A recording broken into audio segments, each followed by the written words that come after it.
Hello అండి. ఈ blouse అయితే దసరాకి స్టిచ్ చేయించుకుందండి నా రెగ్యులర్ కస్టమర్. అయితే ఏంటంటే ఈ బ్లౌజ్తో ప్రాబ్లం ఏంటి అంటే రిటర్న్ వచ్చింది. ఎందుకు వచ్చింది అని చెప్పని అనుకుంటారా, బ్లౌజ్ కుదరక కాదండి, షోల్డర్స్ పడిపోతున్నాయి అని కాదండి, ఎక్కడ ఫిట్టింగ్ కరెక్ట్గా లేదని కూడా కాదండి.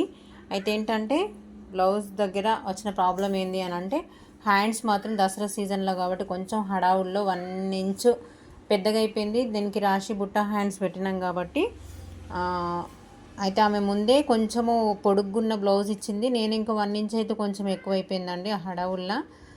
దసరా సీజన్ అంటే కొంచెం అట్లే ఉంటుంది కదా. అయితే దీనికి బార్డర్ వచ్చింది. హ్యాండ్స్కి మట్టికి లోడింగ్ పైపింగ్ అయితే వేసినామండి. ఈ లోడింగ్ పైపింగ్ ఇలానే ఉండాలి, హ్యాండ్స్ మాత్రము చిన్నగా కావాలని చెప్పింది. అట్లా ఇబ్బంది అవుతుందేమో అని చెప్పానని అన్నా కానీ, కాకపోతే మాత్రం నేను ఏ రకంగా చేస్తున్నాను అనేది మీకు వివరంగా చెప్తానండి. మన ఛానల్ని ఫస్ట్ టైం చూస్తున్నట్టయితే సబ్స్క్రైబ్ చేసుకోండి, ఎక్కడ కూడా స్కిప్ చేయకుండా చూడండి. నేను చెప్పే వీడియోస్ మీకు నచ్చినట్టయితే ఖచ్చితంగా లైక్ అండ్ షేర్ అండి. ఓకే అండి, వీడియోలోకి వెళ్దాం. ఇదైతే రాశి బుట్ట హ్యాండ్స్ ఉంది కదండి, దీనికి మనకి లోడింగ్ పైపింగ్ ఉండాలి, అలానే బార్డర్ కూడా ఉండాలి అని చెప్పానంటే నేను ఒక చిన్న టిప్ అయితే చెప్తా, తొందరగా కూడా అయిపోయే పని అయితే చెప్తున్నానండి. మీకు ఇది చాలా వరకు యూజ్ అవుతుందని చెప్పి, ఇట్లాంటి రిపేర్ బ్లౌజులు వచ్చినప్పుడు ఇట్లాంటి టిక్స్ ఫాలో అయితే మాత్రం చాలా ఫాస్ట్గా అవుతుందండి. ఎక్కడ స్కిప్ చేయకుండా చూడండి వీడియోని. ఓకే అండి, ఇక్కడ బార్డర్ నుంచి కింది వరకు ఒక 1/2 ఇంచ్ విడుతుతో ఒక స్టిచ్ అయితే వేసుకుంటున్నా చూడండి.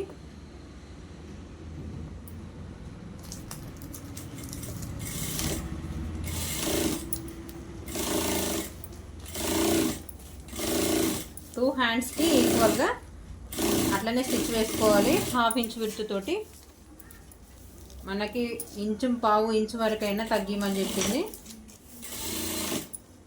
నేను మళ్ళీ ఒకసారి మీకు లెంత్ కొలిచి చూపిస్తా. కంప్లీట్గా టోటల్గా ఫినిష్ అయిపోయిన తర్వాత కూడా లెంత్ చూపిస్తానండి.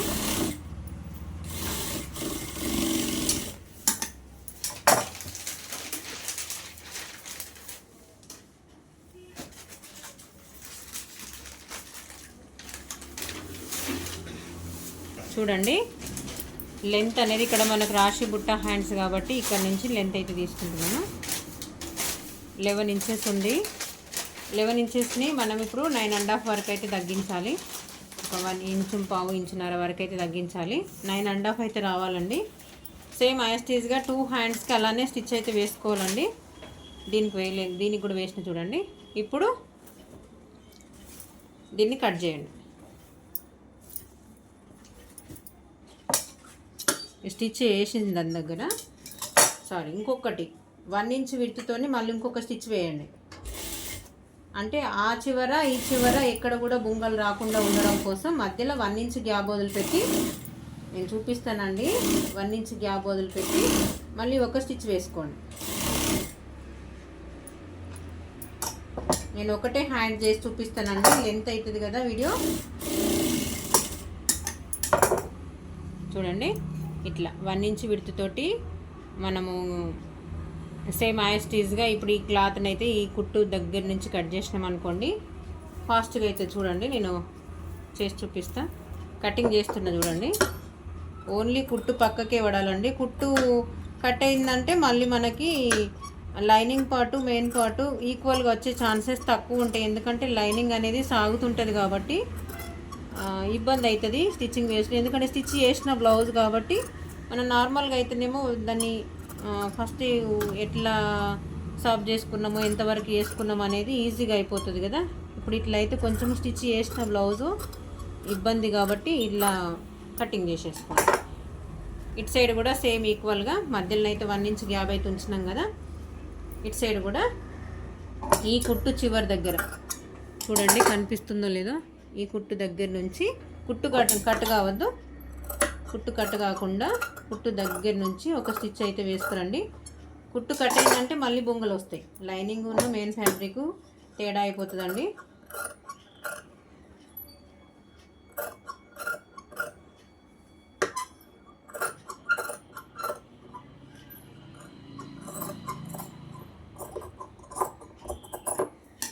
చూడండి, ఇప్పుడు నేను కట్ చేసిన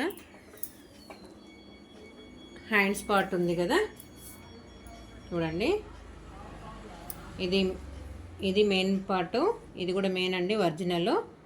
2 ఉల్టాలు ఇట్లా వచ్చేటట్టు చూడండి. సేమ్ ఈక్వల్గా మనకు స్టిచ్చింగ్ అనేది బార్డర్ అయితే కంపల్సరీగా ఉండాలి. ఇక్కడ సెంటర్ పాయింట్కి దగ్గర ఒకసారి కచ్చక పెట్టుకోండి.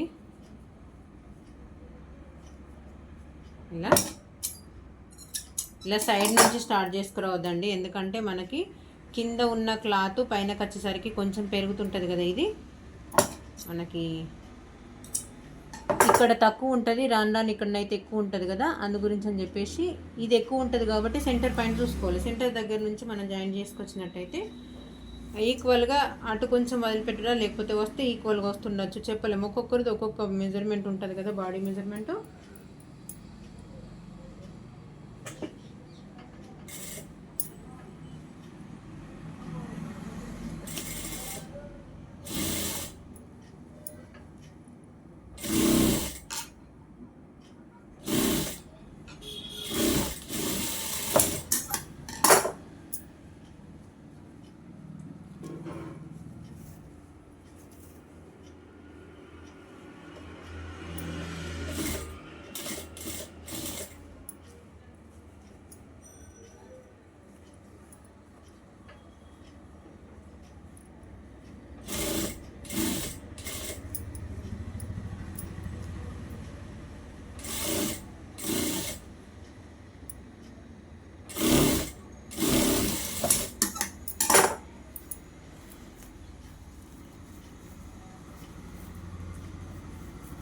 చూడండి, మనకిటేమో బార్డర్ ఉంది, ఈ బార్డర్ పైన మళ్ళీ ఇంకొక స్టిచ్ ఇట్లా క్లాత్ అనేది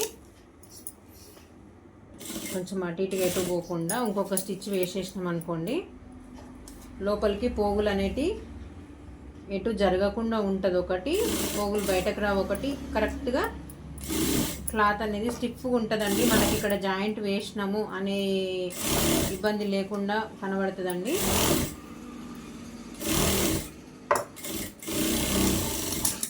వీలైతే ఇంకొకటి అనుగుడు కుట్టు కూడా వేసేస్తే చాలా నీట్గా కనిపిస్తుంది బ్లౌజ్.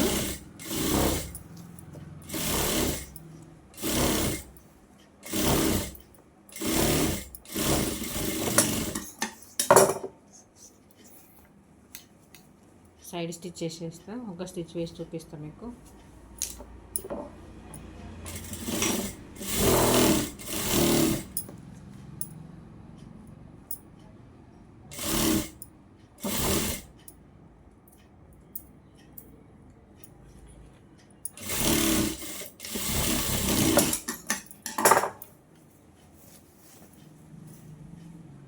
చూడండి, లెంత్ చూడండి తగ్గిందా లేదా చూడండి, ఒకసారి చెక్ చేసి చూపిస్తా మీకు.